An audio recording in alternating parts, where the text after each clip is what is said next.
We're told to dig deeper for self-esteem, to know our worth, but we've also seen what happens to a woman who actually embodies that. Don't do that. Stay small, stay humble, stay quiet.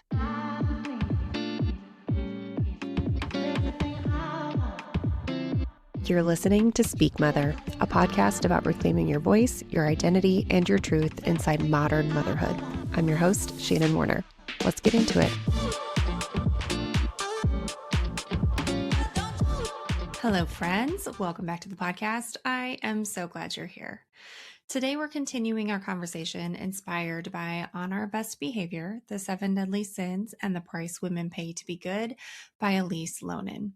As a reminder, you do not need to have read this book to be present for this conversation. And if you want to join us, the link to purchase that book is in the show notes.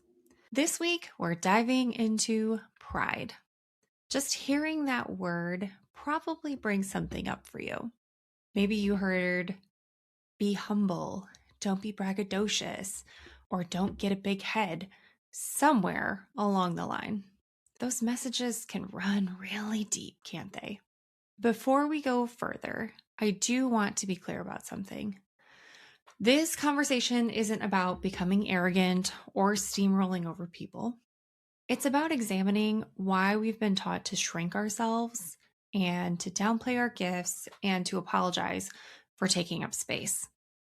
It's about noticing where that shows up in our lives and what it's costing us. So let's start here. Think back to your childhood, where it always starts. Think back to adolescence, or to any point in your life where you witnessed a girl or a woman who was confident, who celebrated herself, who went after what she wanted without apology. What happened to her? What did you think about her? How was she treated? How was she perceived that may not have actually been in alignment with her true self or her personality? What were people saying about her when she wasn't in the room? I'll be honest, I can think of multiple examples. Girls who were called full of themselves, women who were labeled as too much, or accused of thinking they were all that. And here's what I've realized as I've gotten older and started unpacking all of this.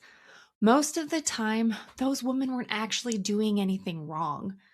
They just had the freaking audacity to know that they were good at something and not hide it. We've seen what happens to women when they dare to be visible, who dare to claim their excellence. I'm going to pause so you can think of an example or two. Someone in the public eye. They get torn down from all sides. They get called names. Their character gets attacked. They become cautionary tales. But here's the thing I want you to sit with for a moment. When you think about any of those girls or women who triggered something in you, whether it was in high school or in your workplace, or even someone you follow online and don't even know in real life, what did they have that you didn't? What did they have that you wanted? And how often were you and that woman not even in the same lane? You weren't competing for the same things. You weren't after the same goals.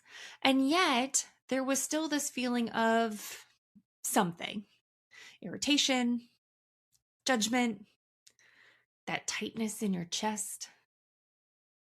That's conditioning, my friends. That's what we've been taught. Because as Elise points out, we are coached above all to prioritize our likability.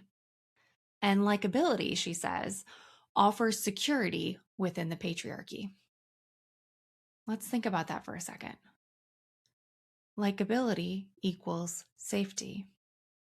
So if being proud of ourselves, if celebrating our wins, if talking about our accomplishments makes us less likable, well, then we learn pretty quickly to stop doing it.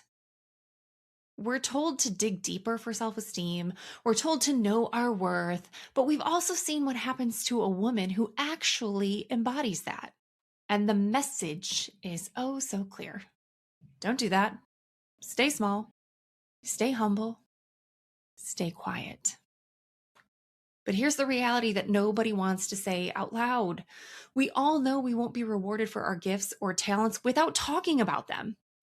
We don't just get recognized out of nowhere. And if you're listening to this podcast, you've been around long enough to know that is true. We can't sit quietly and wait eagerly for someone to notice the good we're putting out into the world, to notice the things we're achieving in the workplace. That's just not how it works. And yet, we're expected to somehow succeed while also never acknowledging that we're good at anything. That's an impossible standard, is it not? I have had the absolute privilege over the past few years to be in rooms, both physical and virtual, with confident women who are dedicated to cheering each other on. Women who are rooting for each other with no reason to step on someone else's head to climb that proverbial ladder. The energy in those rooms is completely different. The conversations are different. There's space for everyone to shine because we're not operating from scarcity. We're not thinking, if she wins, I lose. We know that a rising tide raises all ships. But that's not the norm, is it? The norm is what Elise describes in the book. Women who have succeeded too well at becoming visible have always been penalized vigilantly and forcefully and turned into spectacles. This is an attempt to push them back into the places we've designated as theirs. The place that's historically been ours is shut away, out of sight, in the home. And then she goes on to say how after her Netflix special went live, I recognized that I would become fodder for critics and internet trolls, that by being seen, I could easily be destroyed. Ooh, can you feel that? That fear? I certainly can. And I think so many of us carry it, especially those of us who are building something, a career, a business, a platform, anything that requires us to be visible. If we're visible, we're open to scrutiny. But we have got to stop being so concerned with what others think about us. And I know that's easier said than done, but hear me out. You being humble saves no one. If someone wants to complain about you, they'll find a reason. If you're being prideful, it'll be your pride. If it's not your pride, they'll choose something else. Your hair, your voice, your body, your choices, whatever, they'll find something. And none of it has any bearing on your actual worth or your capabilities. There's a psychologist named Craig Malkin referenced in the book who talks about something called egoism. It's essentially a lack of healthy narcissism, and more women struggle with this than men. They live by the rule, the less room I take up, the better. They're afraid of being a burden, and a core defining feature is a fear of seeming narcissistic in any way. Does that resonate for anyone out there? But here's what Malkin says about a healthy narcissism. And I'm going to quote this directly because I think it's important. Pride is an essential and important component of healthy self-esteem. It suggests you recognize your gifts, your specialness, your uniqueness, and you feel empowered to use your talents in the world. He goes on to cite numerous studies that have found that people who see themselves as better than average are happier, more sociable, and often more physically healthy than their humbler peers. Now, I'm not saying we should all walk around thinking we're better than everyone else, but what if we allowed ourselves to recognize where we excel? What if we acknowledged our gifts without immediately following it up with a caveat or some kind of self-deprecating joke? The latter is my MO. The truth is, so many women don't even know what they're good at anymore because they've downplayed their abilities and special gifts for so long that they can't even see them anymore. I see it all the time. As someone who runs in entrepreneurial spaces, women are constantly saying and asking for help with the fact that they don't know what they're good at. They've become so disconnected that they have no clue. And then they're asked to ask their friends, hey, what am I good at? Well, if you've already become disconnected and you're concerned about seeming too prideful, ooh, that feels icky. We are so afraid of being perceived as prideful that it limits our full self-expression and sometimes any self-expression at all. So what messages are we sending our children? As a mother of girls, this is something that I think about constantly. And it's something that I'm actively working on and working through. So here's where I've landed. I'm going to applaud my daughter's accomplishments and their efforts. I'm going to notice and identify and name what they're good at. I'm going to let them know that I see that special aspect of them and I love that about them. That makes them special. That makes them, them. And I make a point to ask them, are you proud of you? Am I worried about them getting a big head? At first, yes. Not anymore. What I hope I'm doing is building that internal dialogue with themselves so that when life gets hard and they doubt themselves, they'll hear their mom reminding them of their specialness, of their strengths. They'll hear that I am proud and that they can be proud too. They'll need that inner voice someday. And just to be clear, I'm not lying to them to make them believe they're good at something they're not. It's about genuine recognition. And Malkin backs this up. He says that young children only feel they matter, only feel like they exist when their parents make them feel special.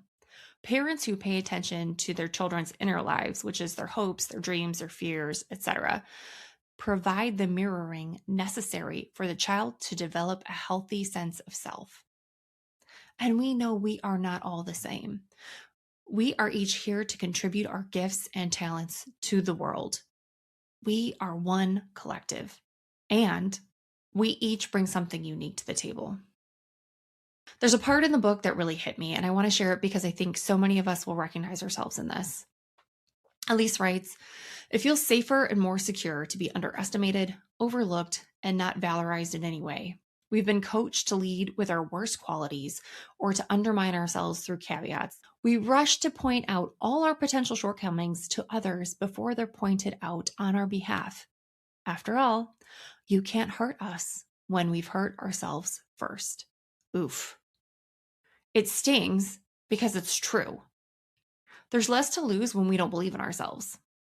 If we don't claim our excellence, no one can take it away from us.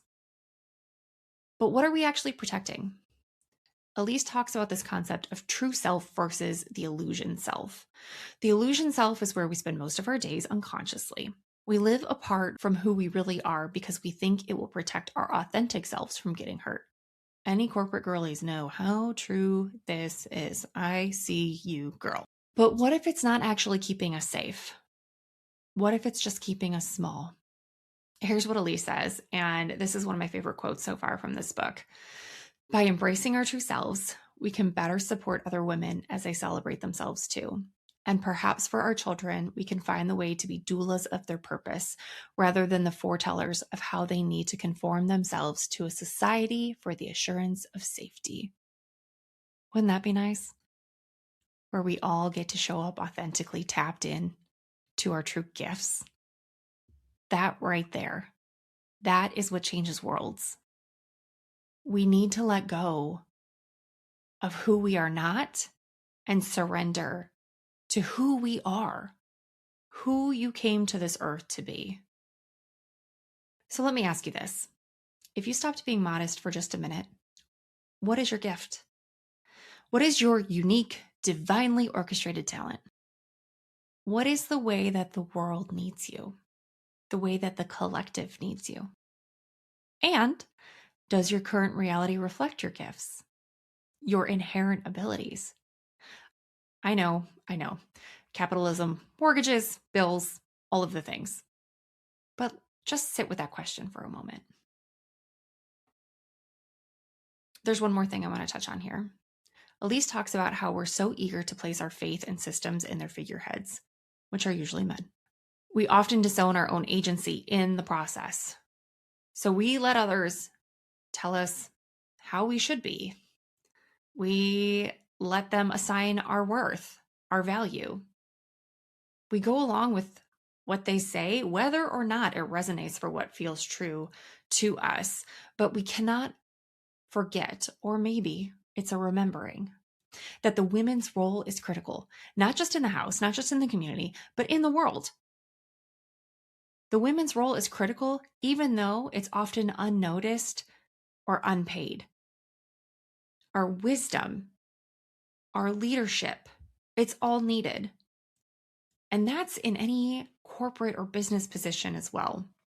You don't need to match that alpha bro energy. Your feminine wisdom and energy is valuable and very much needed in every space you enter. We know we're better listeners. We are more open to feedback. We're also more accurate in the assessment of our capabilities, almost to a fault, right? So here's what I want to leave you with today. Accept the compliments. When someone tells you you're good at something, just say, thank you. Don't deflect.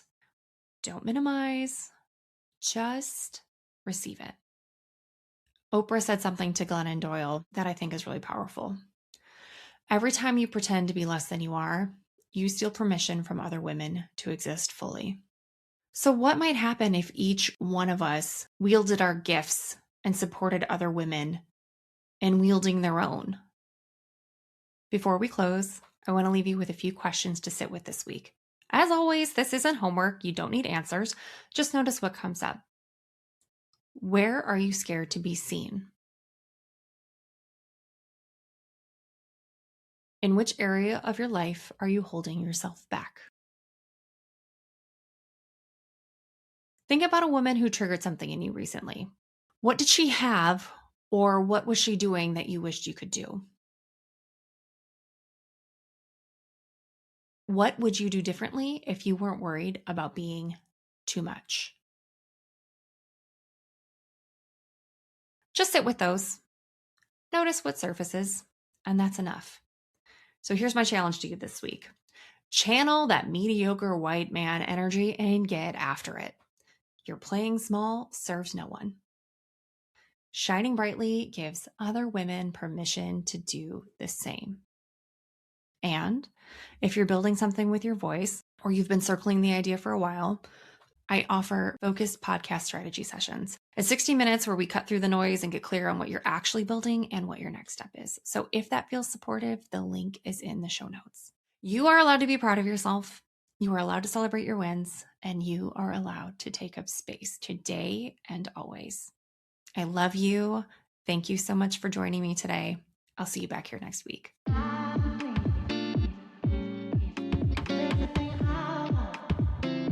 Thanks for listening to Speak Mother. If this resonated, share it with a friend, and don't forget to follow the show so you never miss an episode. Keep speaking your truth. I'll meet you back here soon.